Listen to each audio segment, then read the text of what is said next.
Welcome. My name is L.J. Stambuk.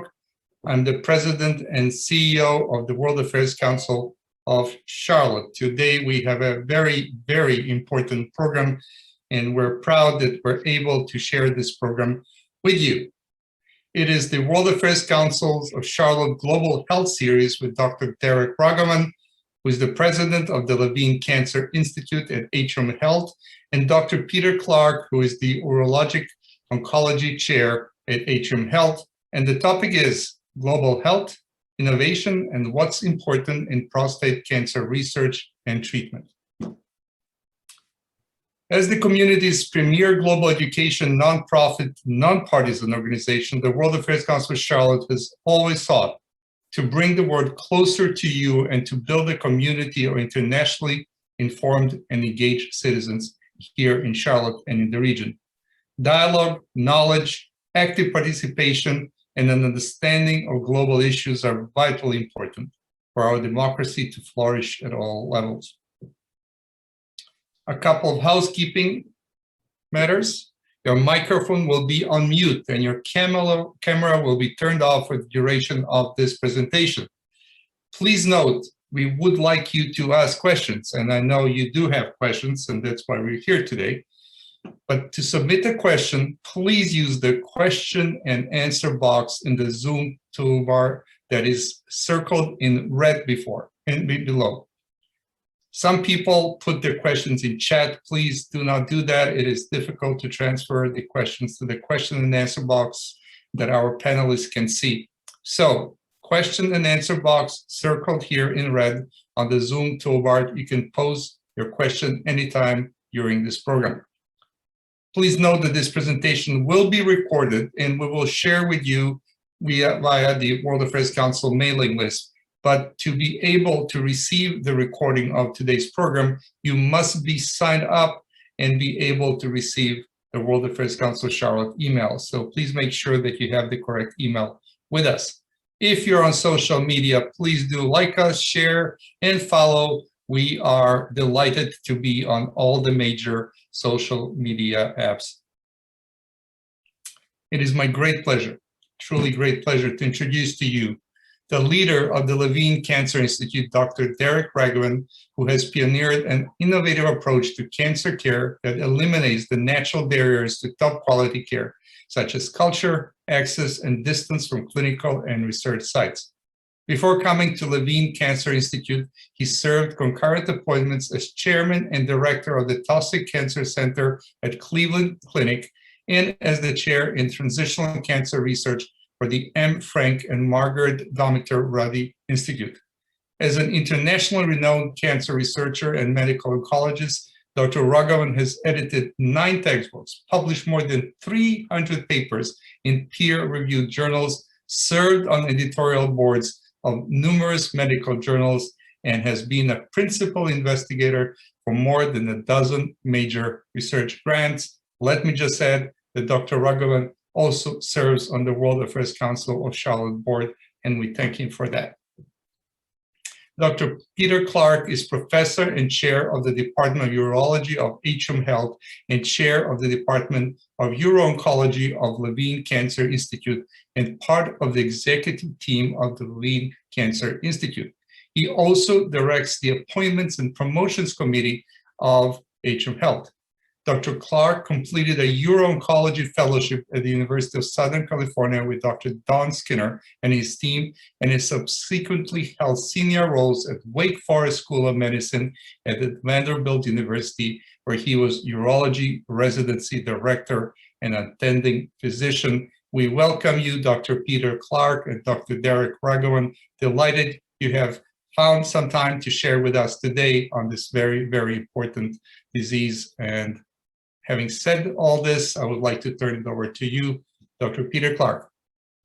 Excellent, thank you. Can you hear us okay? Yes. Excellent, all right, I'm gonna go ahead and share my screen. I'm just confirming you can see that okay? Yes, we do. Okay, excellent. Well, thank you everyone, and in particular, thanks to Mr. Stambuk, Mr. Cooper, the entire board of the World World Affairs Council for this invitation. Dr. Raghavan and I, we've actually had the pleasure of knowing each other for 20 years now. Doing these kind of joint exercises is particularly fun for us. We're going to talk a little bit today about prostate cancer. And as most of you in the room know, this is an important health topic for men because prostate cancer remains the most common solid malignancy in the United States and still is the second leading cause of cancer death in the US. So topics around this remain important and relevant. And I'm going to start out by just talking a little bit about the signs and symptoms of prostate cancer. And to do that, I need to first go over just a little bit of anatomy, because this anatomy is actually really relevant in terms of understanding why prostate cancer may cause symptoms. So if you look at a cross-section of the male pelvis, the prostate is an organ that is involved in reproduction, and it sits in the yellow box here right below the bladder. And it basically wraps around the tube that men pee through, the urethra, a little bit like a donut. And that anatomy, that wrapping around the urethra like a donut, accounts for some of the symptoms that one can encounter. I want to first describe this, though, in the context of benign disease. And the reason is that the most common reason why men develop urinary symptoms is not prostate cancer. It's actually a benign disease called BPH, benign prostatic hyperplasia. And all that really means is a benign enlargement of the prostate that, in fact, most men probably go through to some degree as they get older. And what that can do is it can start to, you can see on the left here, this is the more normal situation. On the right, as the prostate gets larger, it can squeeze down on that urethra tube and make it harder to pee.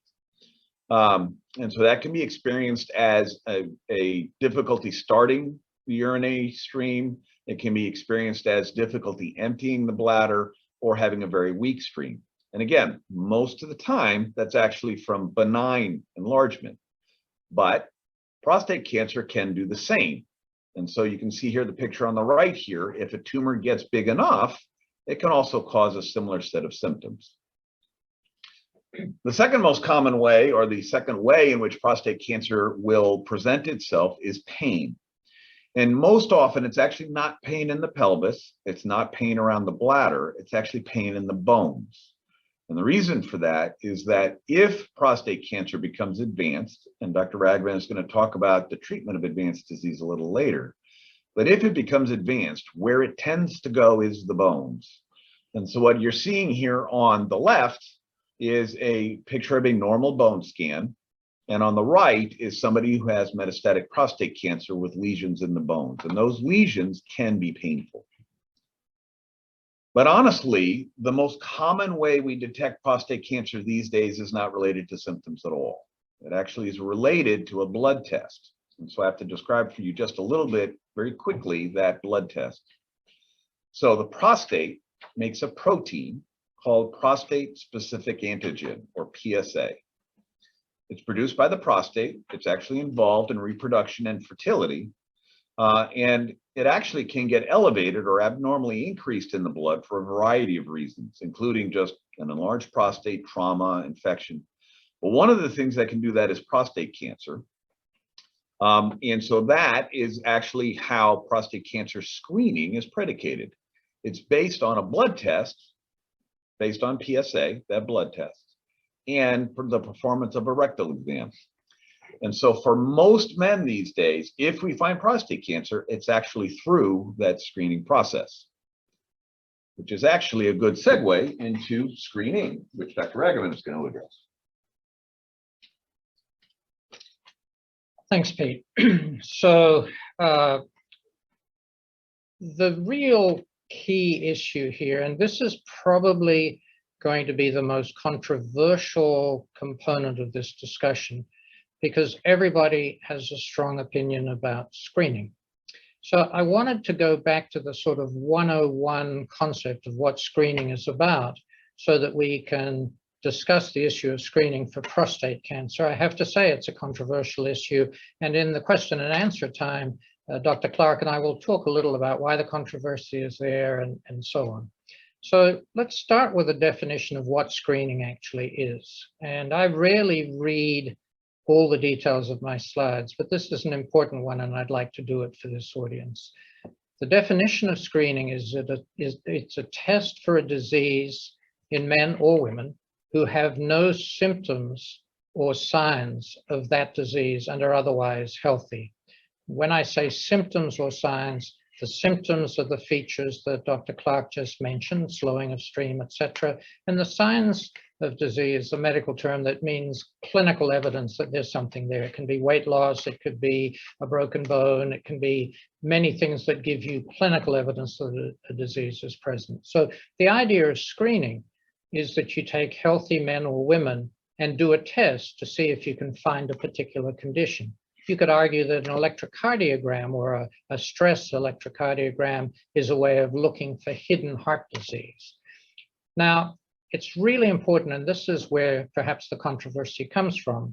Men who have symptoms are not actually being screened. They're actually being investigated or tested for those symptoms. So a classic situation will be an older man who notes that he's started to get a slower urinary stream, or he's getting up at night many times to pass urine. And he may go to his physician and get a PSA test, but that is not screening. That's actually investigating to find out why a symptom has occurred. The aim of screening is particularly to improve overall survival.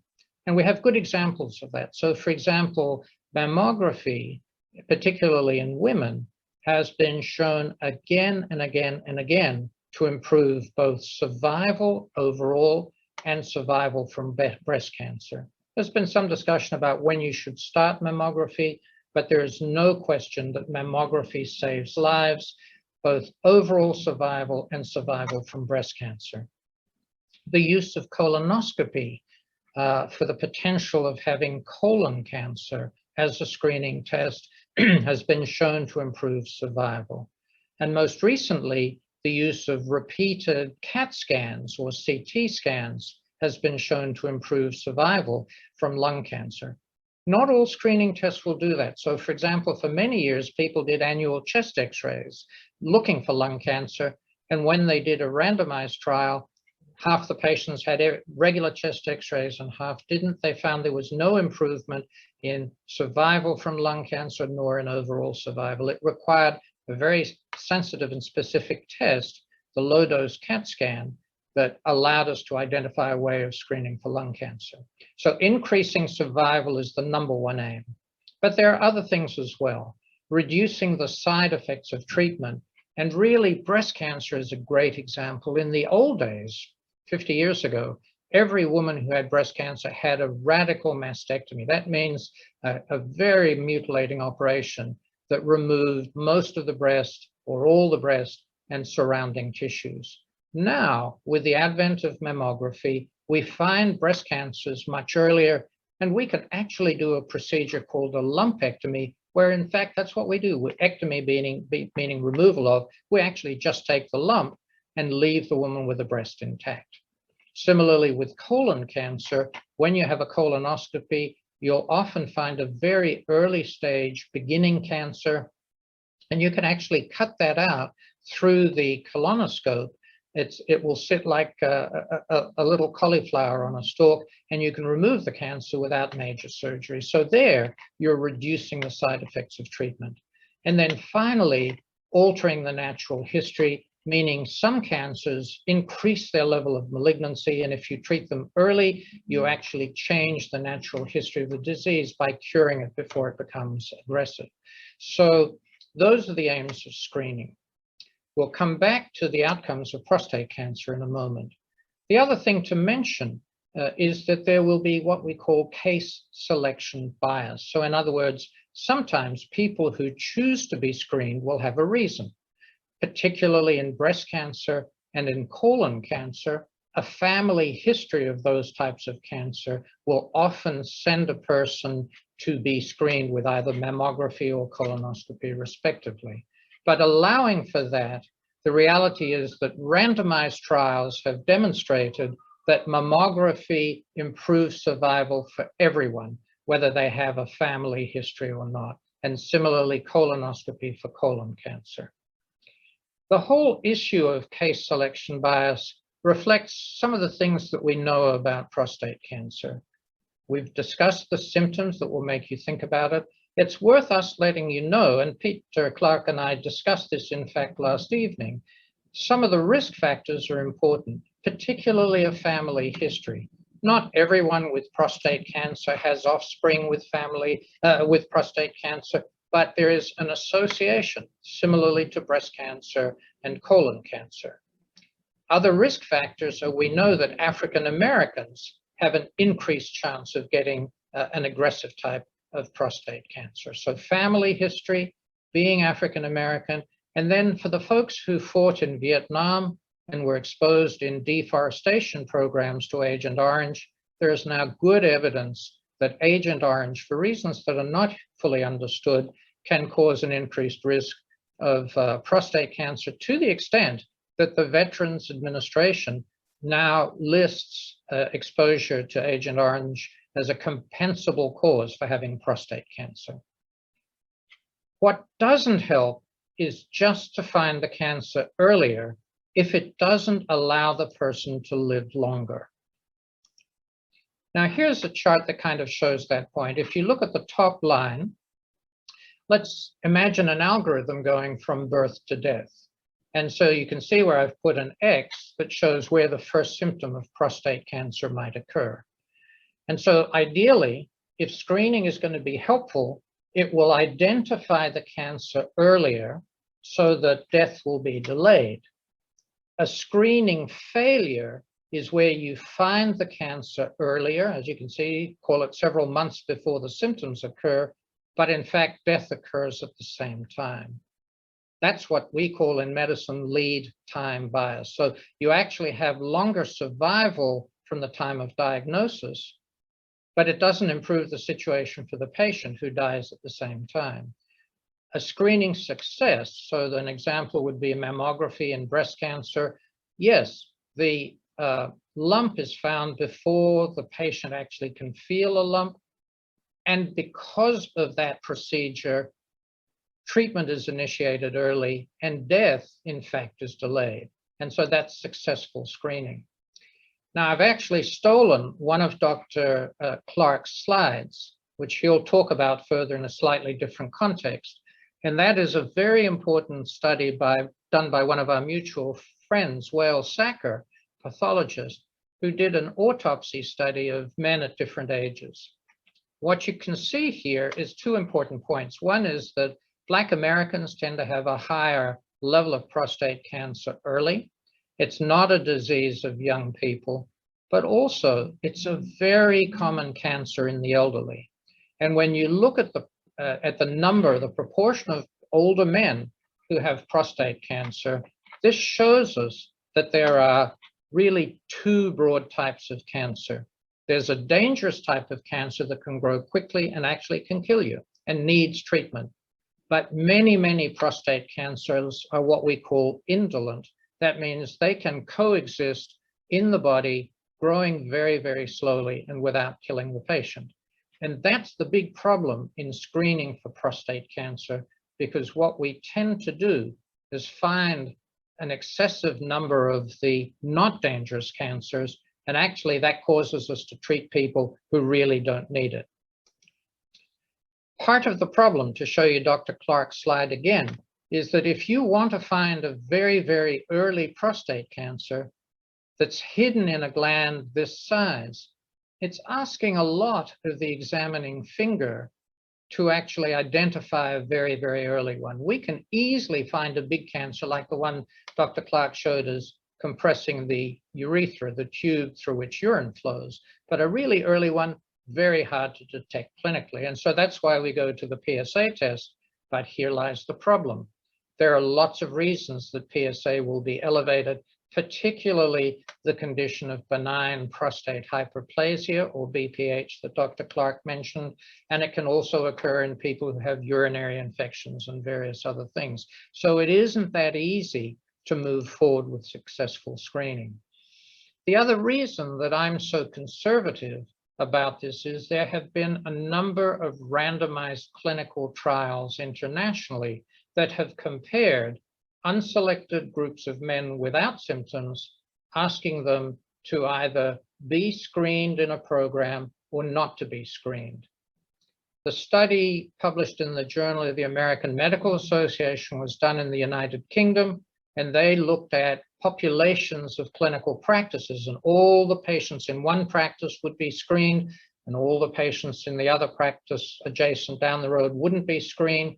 And the reality was they found a slightly higher proportion of cancers, but there was no difference in prostate cancer deaths nor in overall survival.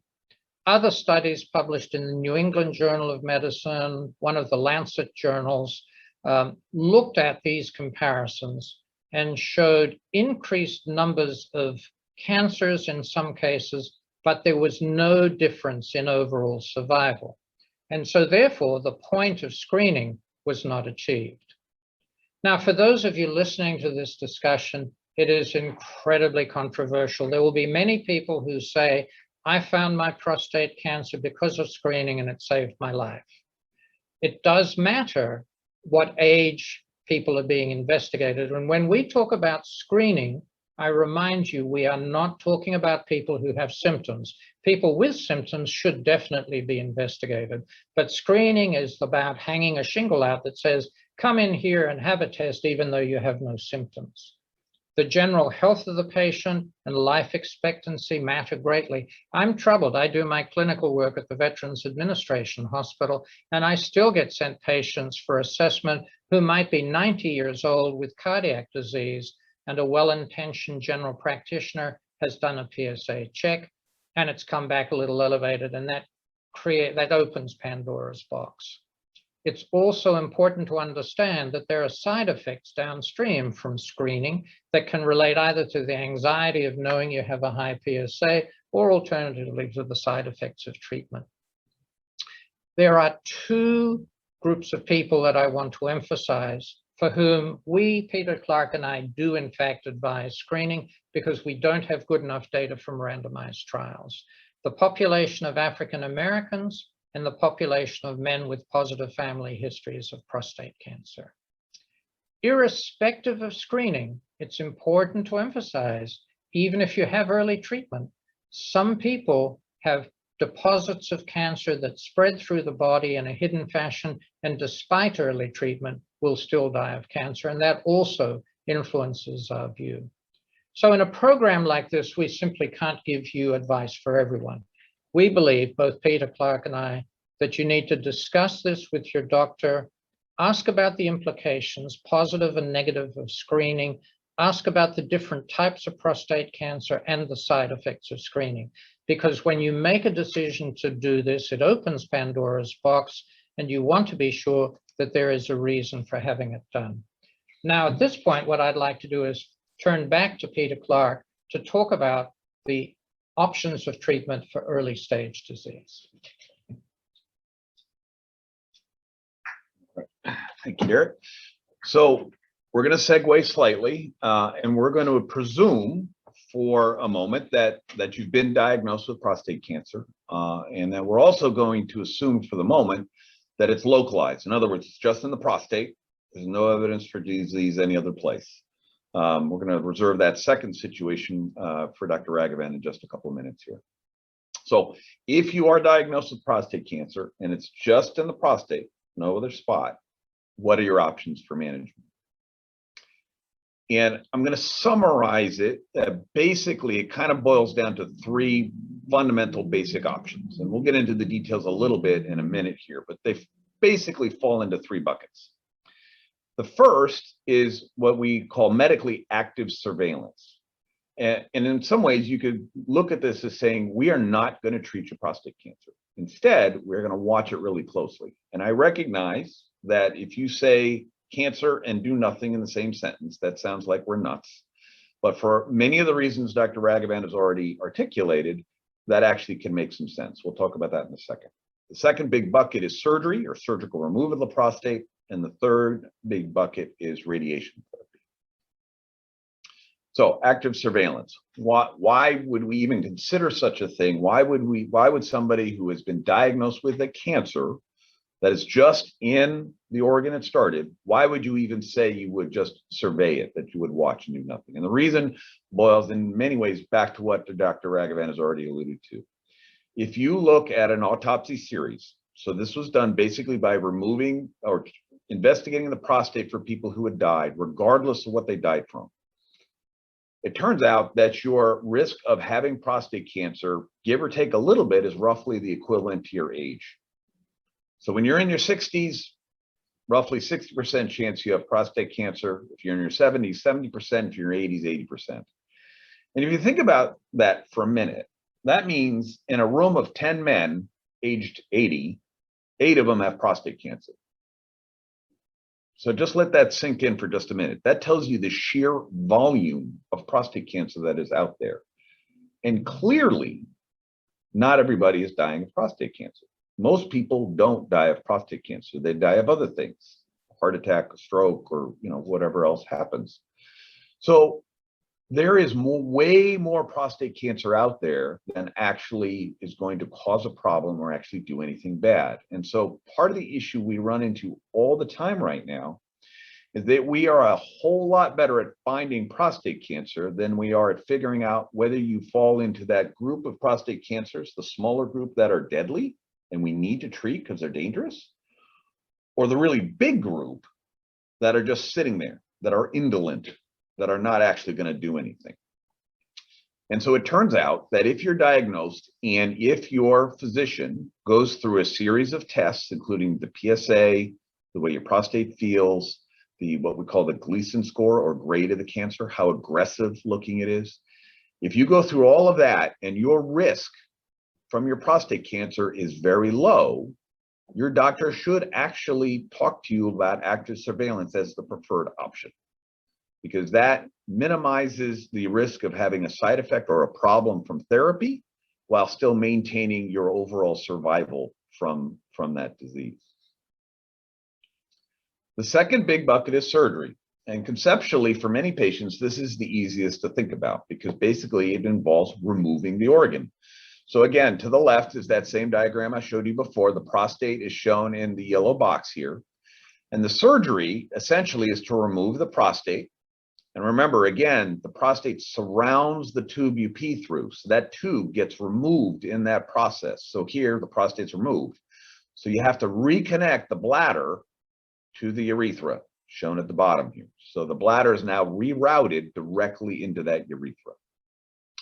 And that observation explains the advantage of surgery, particularly emotionally for many people, because you've removed the cancer, you removed the organ it started with. But it also points to the biggest side effect of surgery, or that is specific to surgery, and that has to do with continence or control of your urine, because you don't have a prostate to help you anymore. Surgery these days is done in, traditionally it can be done in two ways. Traditionally, it was done using a scalpel. It was done using a standard incision that was typically from about the belly button down to the pubic bone. But these days, most of the time, that surgery is actually done through a robotic assisted device shown here. And that can be done through a series of much smaller holes, which can reduce the morbidity of the operation, although interestingly, the outcomes are essentially the same. But most surgeries these days are done through that route. And surgery is very, very successful. It is very successful in curing the cancer most of the time. Interestingly, it probably doesn't cure people any better than radiation therapy does, but it is, in general, our preferred option for men who need therapy who are younger, just as a general rule. The other big bucket is radiation. So the idea here is to use radiation therapy to destroy prostate cancer, and importantly, do that in a way that spares the organs around the prostate as much as possible. One big, broad way that can be done is through external beam radiation. In other words, beaming it from the outside in. And the most common way that's done is through a linear accelerator that's shown here. And a radiation oncologist will outline a plan so that the red, the high dose, is isolated to the prostate, and that the organs surrounding the prostate have a minimized amount of radiation to them. And this can work extremely well. And really the side effects just relate to how much of this dose ends up getting scattered, if you will, to the bladder or the rectum or other organs.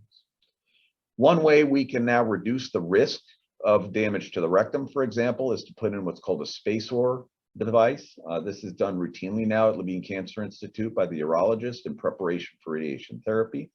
And again, the idea is to radiate prostate and nothing else. I'm going to mention proton therapy as another form of external beam radiation. The reason I'm mentioning is because we are bringing proton beam therapy to LCI. I don't recall the exact time frame. Start October. So soon this will be available for external beam radiation therapy. But it's important that I explain to you all that in actuality, while proton beam therapy has some theoretical advantages over standard external beam radiation therapy, mostly that, as you can see here in A, there's less low-level scatter to surrounding tissues. It is not at all clear that that matters in the age group in who normally get prostate cancer. So proton beam therapy is largely going to be used in younger patients with other types of cancer. And whether it actually has a specific benefit for older men who have prostate cancer is not so clear. So I'm not saying this as an advertisement for proton beam therapy, but you will be hearing about it, so I want to make sure people understand that. The other way radiation therapy can be delivered is through radioactive seeds. So this is actually done in an operating room, and literally an ultrasound probe is placed in the rectum to visualize the prostate, and then you can drop a series of seeds into the prostate shown in the middle. And each one of these seeds is very, very small. You can see them here in somebody's hand. Each one of these seeds is radioactive, and it essentially delivers its radiation directly into the prostate. So basically inside out, as opposed to outside in. Also very effective so long as you pick your patients properly. I will mention two other ways to treat prostate cancer because they are approved for use in the United States, and you will see them out there. These are both ways of ablating prostate tissue without using radiation. And one, called cryotherapy, involves freezing the prostate. So basically you put a series of these probes into the prostate and then you freeze it, essentially. You need to leave a catheter into the bladder for a little while after you do that. Or the second way to do it is, again, a probe in the rectum, but in this case, it's a very specialized probe that delivers a high intensity focused ultrasound to the prostate to destroy tissue. Both of these technologies are also available. I will tell you that there is no good evidence to suggest they're any better than radiation therapy. And you will hear things about focal ablation, in other words, treating only parts of the prostate. And I would put to you that that is largely, at this point in our mind, experimental. Although you will see a lot about it out there in the wider world. So we don't use these as much, but they are available. So I just want to make sure that people have heard about it and are aware of it. I would also mention that we have an outstanding team here at LCI. You've met me as part of this program, but I have, in addition, 4 outstanding urologic surgeons. They specialize purely in urologic oncology, urologic cancers. Dr. Gaston, Dr. Riggs, Dr. Kearns, and Dr. Machelet, and they've trained at some of the best programs in the country, and we are very fortunate to have them here at LCI as part of your prostate cancer surgical team. I'm going to turn it back over to Dr. Raghavan to talk about advanced disease. So thanks, Peter, and we'll be happy to talk a little more about local disease care because that's really the dominant part of the action these days. We're finding prostate cancers early when people develop symptoms. So just to define what we mean by advanced prostate cancer, we're really talking about prostate cancer that has spread beyond the prostate to the surrounding tissues, sometimes out to the lymph nodes or to distant sites. Dr. Clark showed you a picture of a bone scan, and that is, as he said, the commonest site for spread of prostate cancer. But sometimes you'll find patients with particular types of prostate cancer that will spread to the lungs or the liver, or even once in a while, really uncommon, but it'll occur in spread to the brain. The reason I mention this is we have such a large prostate cancer practice here, more than 1,000 cases a year. So we're pretty much seeing referrals from all around the Southeast, and we're seeing a lot of the tough cases. The other type of advanced cancer is that sometimes after surgery or radiotherapy, there'll be some cancer cells that have been hidden initially and will come back, and you'll get symptoms of recurrence. So, for example, prostate cancer cells growing in the pelvis, making it hard to pass urine, or slowing down the urinary stream, or suddenly having to pass urine at night. There are, again, as Peter said, many options of treatment. Sometimes you'll find a patient who's had a 20-year history, and you'll suddenly see the PSA starting to rise very slowly.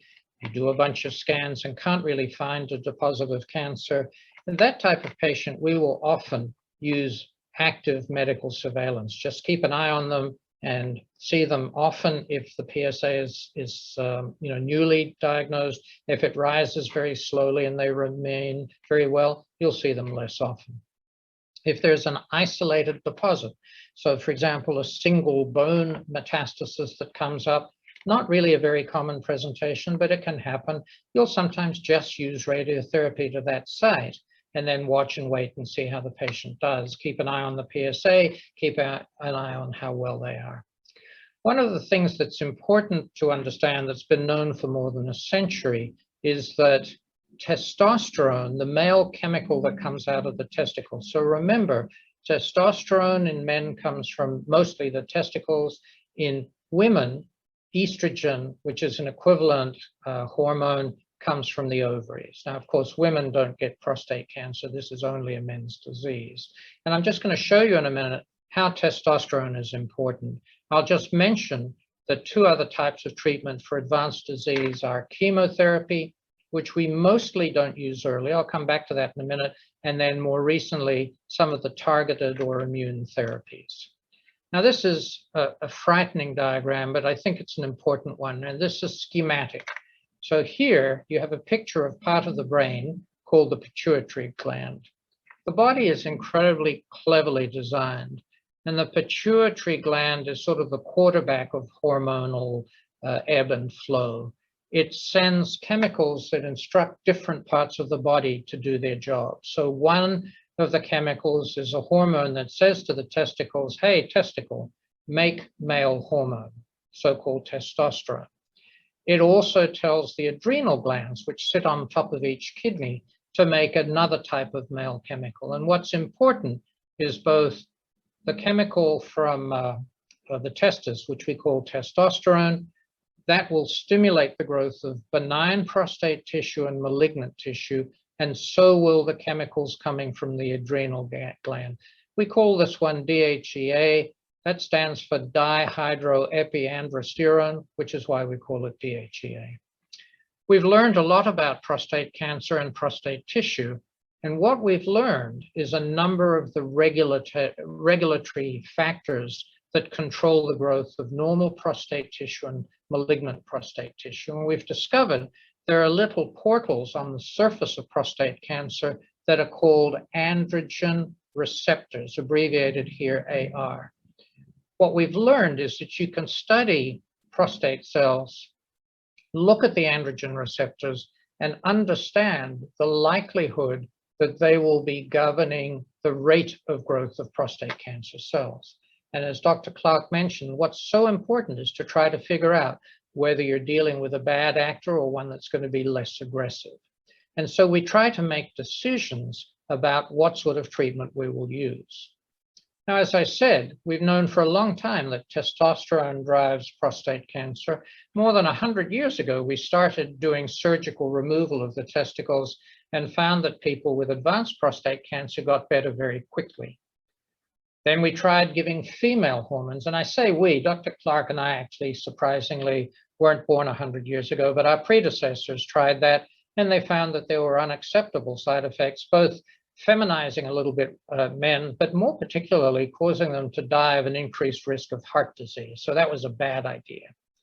And then more recently and more acceptable to patients, we discovered that you can use a type of drug that actually stops the pituitary gland from making the turn-on chemicals that make testosterone produced. And the reason that's appealing is the effect lasts while you're on treatment, so it's less permanent than castration. All of this work came from advances in structured, often randomized clinical trials. And Dr. Clark and I, both as lifelong, or at least medically lifelong clinical investigators, believe the best results come from centers that actually do clinical trial work. In recent times, we've discovered a whole series of new agents that stop testosterone getting into prostate cancer cells, drugs like abiraterone, apalutamide, enzalutamide. These are drugs that you'll be reading about in the paper all the time. We've also discovered that if you have very bad risk disease, so if you imagine a patient with a bone scan looking like what Dr. Clark showed you at the beginning of his presentation, so lots and lots of bone metastases, we've discovered that if you use a chemotherapy drug called docetaxel, in addition to hormone deprivation, you get much better long-term survival. And so that meant we were using chemotherapy early for about 3 or 4 years. And then we suddenly discovered with 2 of the newer drugs that I've mentioned to you, enzalutamide and abiraterone. These are drugs that interfere with the ability of male chemicals to get into prostate cancer cells. We've discovered that if you add them to hormonal deprivation, you get better results. And then most recently, we've discovered a new type of liquid radiotherapy called radium-223, and also a type of liquid radiation that's tagged to a substance on the surface of prostate cancer cells, similar to PSA. This one is called prostate-specific membrane antigen. It was developed at Memorial Sloan Kettering and at the Cleveland Clinic by Dr. Skip Heston. We found those are all new ways of treating advanced disease. And so we've made significant progress in the last few years. But it's important, particularly for patients, to understand that from the pharmaceutical industry, the people that develop these drugs, these can be extraordinarily expensive. And it therefore becomes really important to be asking questions of one's physician. How effective is this treatment? What will it cost me? The way we approach advanced prostate cancer at the Levine Cancer Institute, we have the team whose handsome visages Dr. Clark just showed you. You know, the urologists are a group that like to have their pictures taken. The radiation medical oncologists are much shyer and also very busy. So I can't show you pictures of my colleagues, but I can just list their names. Dr. Earl Burgess, we recruited some years ago from Vanderbilt, also where Dr. Clark worked, and he's the chief of the medical oncology service.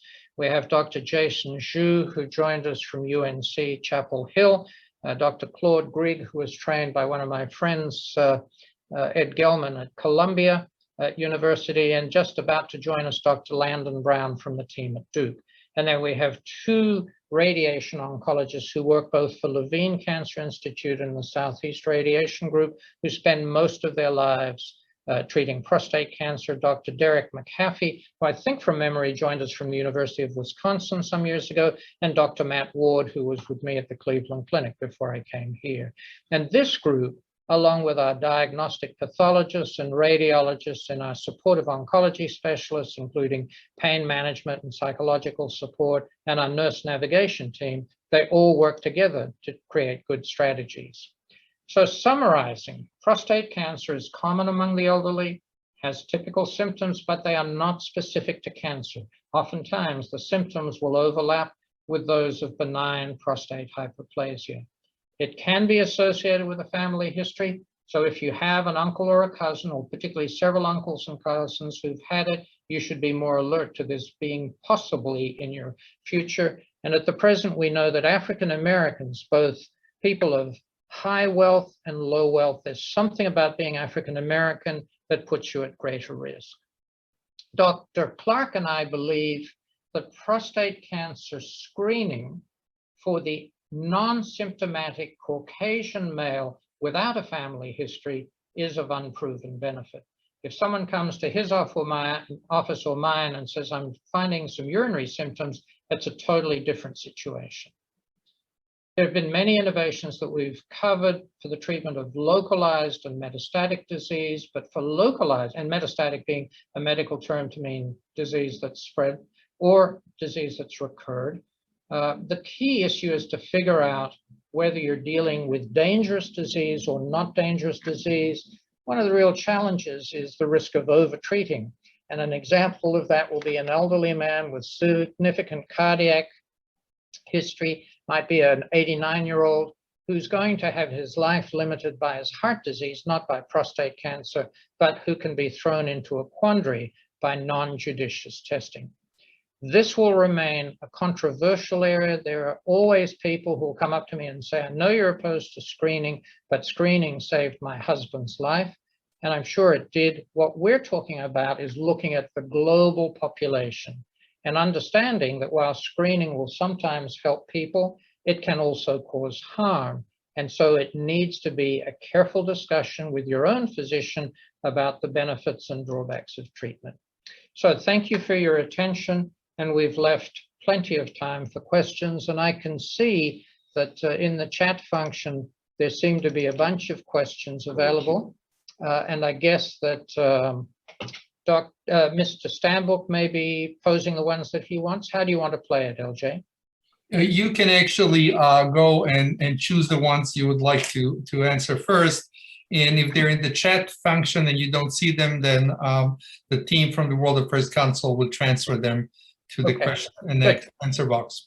Well, so this one to Dr. Clark. You'll notice, folks, every question is likely to go to Dr. Clark because he's smarter than I am. And so if he struggles, then I'll make up a good answer. So during active medical surveillance, Dr. Clark, how often are patients expected to check in and be examined? Okay. So I'm assuming the question refers to the active surveillance of known prostate cancer. So that's how I'll answer it. And if I'm not answering it correctly, put another query in. So generally speaking, if we do opt for active surveillance, then that has a couple of different components. Number one, we would want to check the PSA on a very regular basis. At a minimum every 6 months, but sometimes every 3 months. It really depends a little bit on the patient and their interaction with their physician. So regular PSA blood test checks. And the purpose of that is to ensure that the PSA is staying roughly stable. It may increase a little bit, and that's okay. What we don't want to see is that it doubles in 6 months and then doubles again in 6 months and doubles again in 6 months. Second component to it is to monitor and ensure that we have an accurate handle on how much prostate cancer are we dealing with.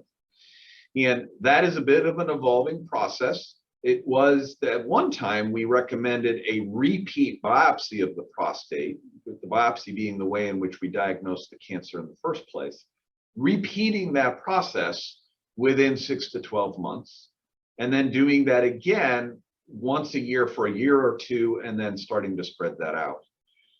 What we're learning, and this is an evolving role, and so this may be variably integrated depending on your particular situation, but what we're learning is there's a test called an MRI that is actually very good at looking at the prostate. And in particular, it's better at looking at prostate for prostate cancer than any other test. And so we're learning how to integrate the use of MRI to track someone's prostate cancer. So it would be a PSA every about 6 months or so, possibly a little sooner than that, but every 6 months or so. And then probably another biopsy within a year, and then integrating in MRIs and prostate biopsies in a cadence that works about once a year, every other year. And again, that particular piece of it is evolving a little bit. So the next question is, how far into the future do you believe there will be a cure, comprehensive treatment for prostate cancer? And I think, truthfully, the future is now. We still can cure the majority of early stage prostate cancers. Our challenge is to figure out, do we need to provide this type of treatment for everyone? And that's why Dr. Clark talked about active surveillance. We will watch a cancer, and we may well find that a person has prostate cancer diagnosed at the age of 75, doesn't have active treatment, is simply under surveillance, and 10 years later is still fine. So there's no reason to have put him through aggressive treatment. I think the intent of this question is more, how can we stop prostate cancer deaths? And I think a lot of what I said in the last part of my talk goes to that. So I see in the near future the ability to use some of these new treatments at an earlier and earlier stage. So right now, if you have bad risk, advanced metastatic disease, and you add, say, the drug abiraterone, which is a new hormone blocker, to standard hormonal blockade, you improve the outcomes dramatically and the length of survival. We are already embarking on trials for earlier prostate cancer to see if we can actually improve the ultimate cure rate by bringing that drug forward. Unfortunately, at the moment, it's an expensive drug, so we're not randomly doing it, we're actually doing trials. And you might ask the question, well, wouldn't you assume that it's a good thing to do? And the answer is not necessarily. Oftentimes, we'll do a randomized trial and find there's no difference. And a perfect example, we did a test some years ago where we looked at adding the chemotherapy drug with all its side effects, docetaxel, to early metastatic disease. That is for patients without a lot of metastases. Those patients got a lot more side effects, but they had absolutely no benefit in survival terms. So bringing structure into what we do is just so important. A question that I think is an important one, and I suspect might have been posed before we'd finished talking. These screenings are not routinely included in annual checkups. Why not? And the answer is because they mostly don't work for Caucasian men. It then goes on to say, should a patient request them? And the answer, in my opinion, and I'd be interested in Pete's, I think if you have a family history, or if you're African American, or if you were in Vietnam and have good general health, so you're not being limited by a stroke or heart disease, I think it is appropriate to ask your primary care doctor to include that into the follow-up algorithm. What do you think, Dr. Yeah, no, I completely agree with that comment, because the actual benefits of screening, I think, are going to be more likely to show up in those that have the higher risk features that you just described. I think one thing that I don't think either one of us have brought up yet and hasn't come through in the questions is also about age and timing, which we haven't really touched on too much yet. And so in general, for the person without risk factors and not at a specific high risk for prostate cancer, the screening interval probably should be limited to those in their mid-50s to early 70s. And once you start getting outside of those bounds, the benefits of screening are probably minimal to none. If you have a higher risk, again, family history, African American race, an exposure such as Agent Orange or others, then that interval ought to be widened, and you should probably specifically ask. And then we start talking about maybe in the 40s starting, and you might even consider doing it a little bit further into the age group, depending on your health and you know, other comorbidities and other things you have going on. And one of the other important things that, again, we haven't mentioned, but it's relevant to the discussion, is that in one of the trials that I showed you, published in the New England Journal of Medicine, run by Professor Fritz Schroeder in Europe, but with an international group of people being involved, the population who was screened in this very, very large international study, the population over the age of 75 actually had worse survival. So I'm going to just answer very quickly a last question, and then I want to hand back to LJ Stambuk and to the chairman of the group.